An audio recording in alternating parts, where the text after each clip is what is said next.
If you saw my post guide from a couple months ago, here's part 2, finally. This will be everything else that I didn't get a chance to cover, and there's also some new stuff I've learned since then that I wanted to share. I want to start off by saying that I know 2K26 is just around the corner. It's a little late to be dropping any sort of guide, but maybe the game is feeling stale for you, and you want to try a new playstyle to keep it fresh for the time we got left. If that's you, stick around because I never really see anyone using all the post mechanics that have been in 2K these past couple years, and I'm sure they're not going to rework post controls next year. So a lot of this stuff will still probably be useful for NBA 2K26.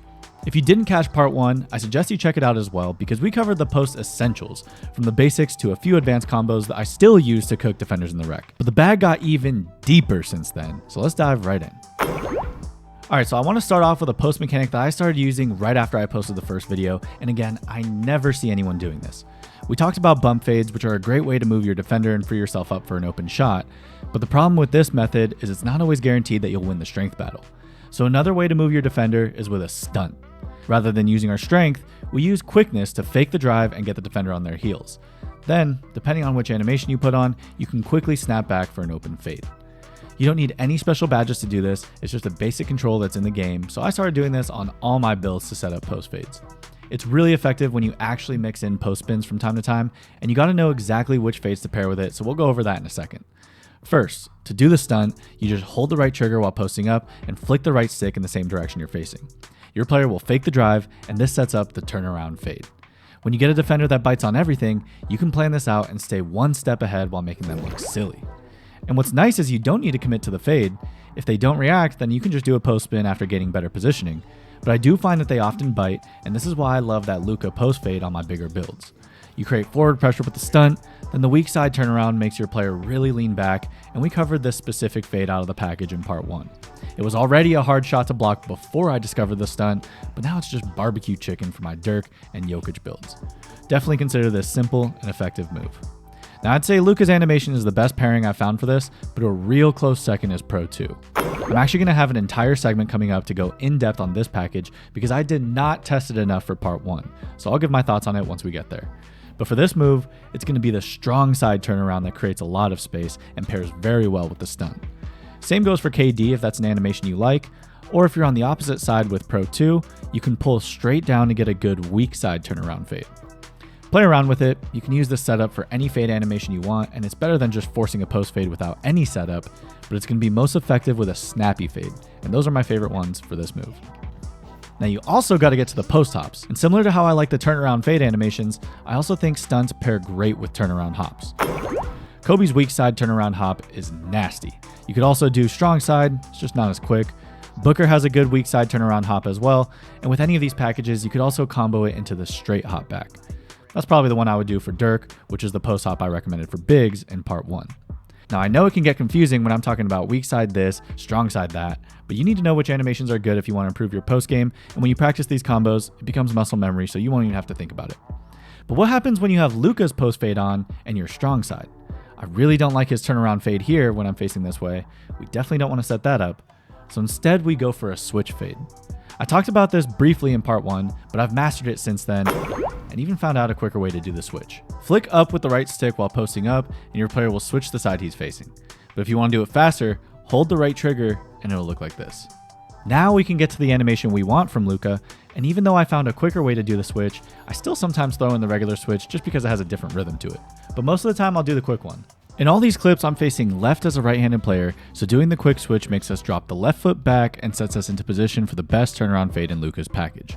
And again, if you're using post spins, this can make a defender drop back as a reaction to seeing you spin over that shoulder, and I get plenty of open looks just by simply throwing this move at him. Sometimes if they're overplaying the middle, I'll do the switch and then go into a hop because Kobe's best post hops are when you go towards the direction you're already facing.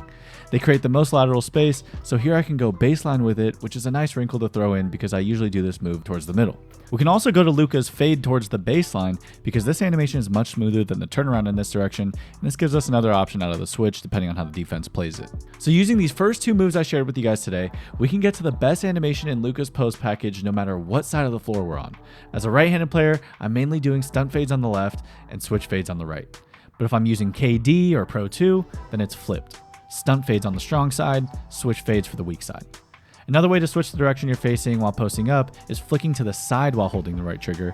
This one doesn't flow as well into fade animations. I'd consider using it more as a fake drop step on my bigs, and if post hooks were strong this year, that could be a nice counter setup because usually all you see bigs do is mash and drop step, but that's because keeping it simple really is the best strategy in the post this year for inside centers. I was going to include a segment for them, but decided that it's better not to overcomplicate things when it comes to mashing. Best advice I have for bigs is to abuse post spins and drop steps when they're there, and pay attention to this next part if you're looking to mix it up and create some buckets in the mid-range. I covered hop jumpers out of a post spin cancel in part 1, and talked about how these are some of the most effective moves because most players you see posting up don't have a very deep bag, so they usually just spam post spins and hope they can get to that easy rim run cheese. We've all seen it, so better players will usually back up when they see you start the post spin. But now, we got them right where we want them. We talked about this snatch that creates a lot of space, and from here you could pull it, speed boost in either direction depending on your dribble style, or flow right into that deadly Keegan-Murray hop.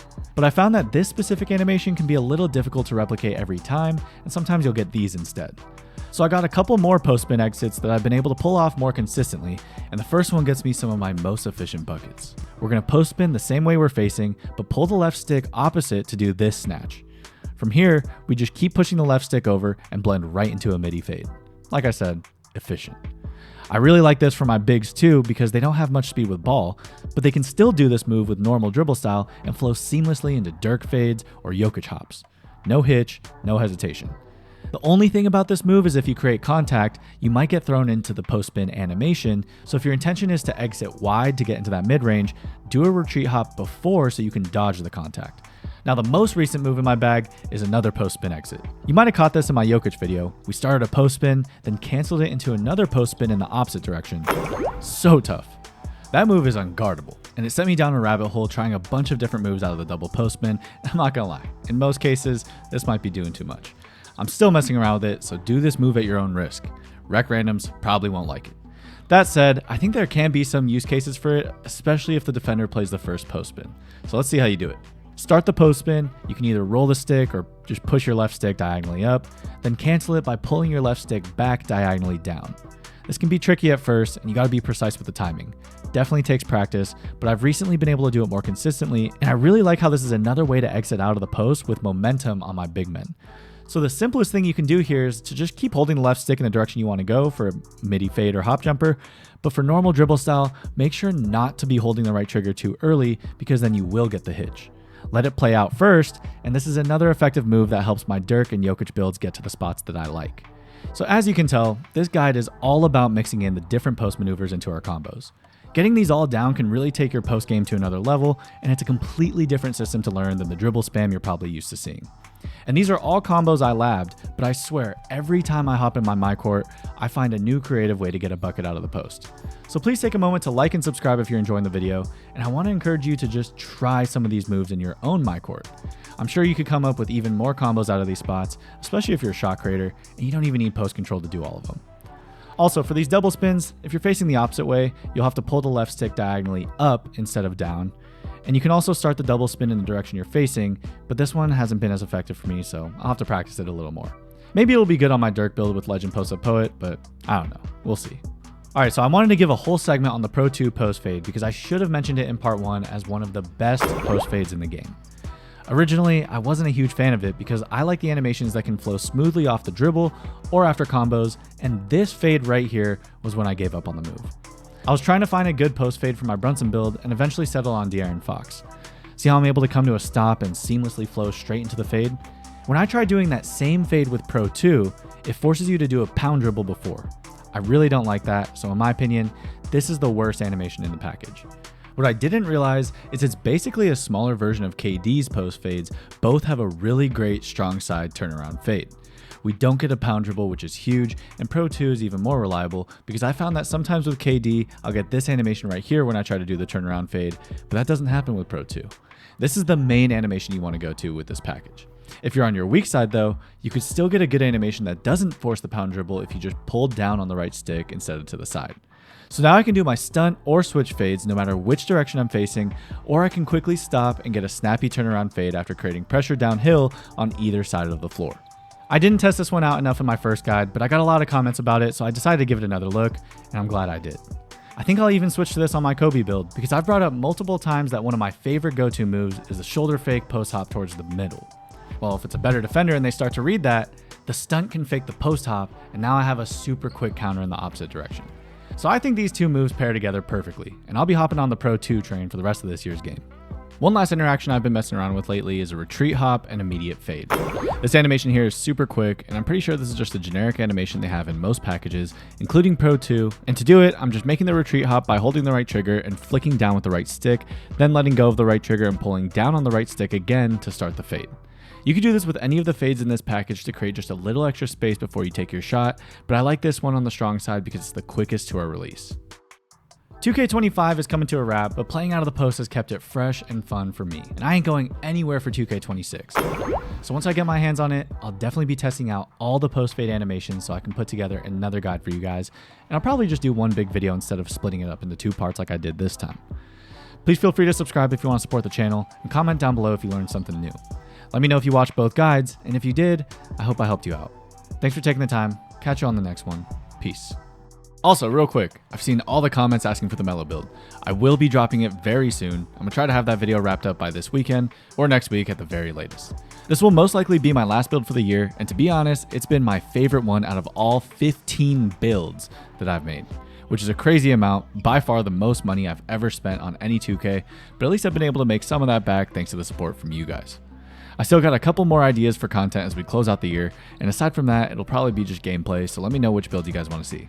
I've had the most fun with Melo, so keep an eye out for that one because I got a bunch of clips saved.